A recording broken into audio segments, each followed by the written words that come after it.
So we are now on 504 guys of the POA reviewer. So 이 표지는 무슨 뜻입니까? Okay, what's the meaning of this signage? So yung important dito guys is the given. So may nakalagay dito 생명 belt. Okay. So life belt and 안전 벨트는 so safety belt. 안전 means safety. Okay. So it talks about belt guys. Okay. So you have to find the other term for belt. Okay? Kasi wala nakalagay dito na belt guys, di ba? So the correct answer is number 3. 안전 띠. Okay? 안전 띠를 매십시오. Okay, so if you observe sa mga choices guys, yung dulo ng sentence is ushipshio or shipshio. So it means please. Ito yung formal form ng seyo. Okay? So yung seyo naman is more on the spoken daily conversation style. Okay?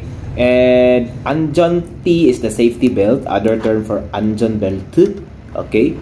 Then itong me sa shipshio, sa mesipshio is it means to wear. So to wear the belt. Okay? So yun po yung ginagamit na to wear pag belt. Okay?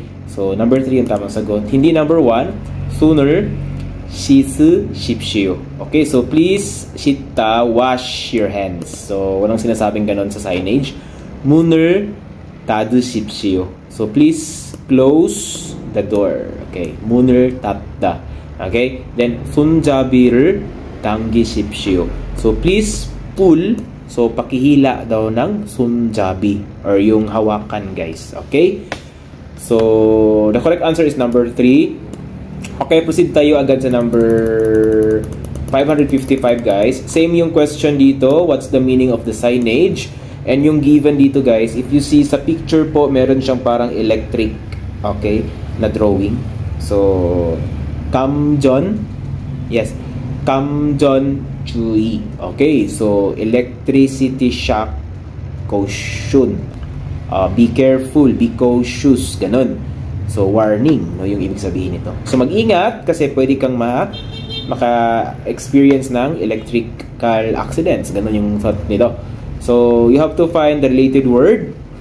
관계 있는 단어를 찾아야 됩니다. Okay, so alin kaya dito guys sa mga choices? It's number 4. Okay? So, may nakalagay kasi dito, 전기 is the electricity, no? So, 전기가 흐르고 있으니까 조심하십시오. Okay? So, ano ibig sabihin ng number 4? So, simula tayo sa dulo, guys. So, shipshio again, please, no? So, please, 조심하다. Be careful. Then, itong isunika, yung magkasama dito is the unika part, which means since or dahil, no? So, please be careful. Mag-ingat ka dahil 흐르고 있으니까. Okay, so yung 흐르고 it. Okay, so yung 흐르 dyan, guys, no? 흐르.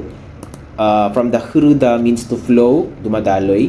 Then ku it yung magkasama dito, it means ing lang guys, no? Present progressive tense form. So if you say 흐르고 it, so meaning flowing, no? Okay? So flowing dahil flowing daw yung 전기, electricity. So please be careful dahil dumadaloy yung electricity. Okay, ito po yung tamang sagot guys kasi related po siya dito sa signage. Okay? Hindi po yung number 1, biga unika, 천천히 운전하십시오. So please drive slowly since umuulan.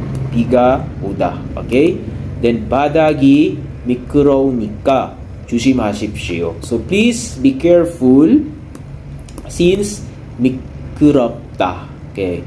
So madulas yung floor. Okay, slippery yung floor. So, hindi rin guys. Then, 기계가 두꺼우니까 손대지 마십시오. So, dito, magkaiba yung grammar pattern. Kasi dito guys, G 마십시오. So, G 마십시오, it means please don't. So, please don't 손대다. So, hawakan. So, please don't touch since, yung nika dyan, 두꺼우 or mainit. Okay? Yung 기계. Okay? 기계 is the machine. So, since mainit na yung machine, please don't touch it. Yun po yung ibig sabihin na number 3. So, again guys, yung tamang sagot natin dito is number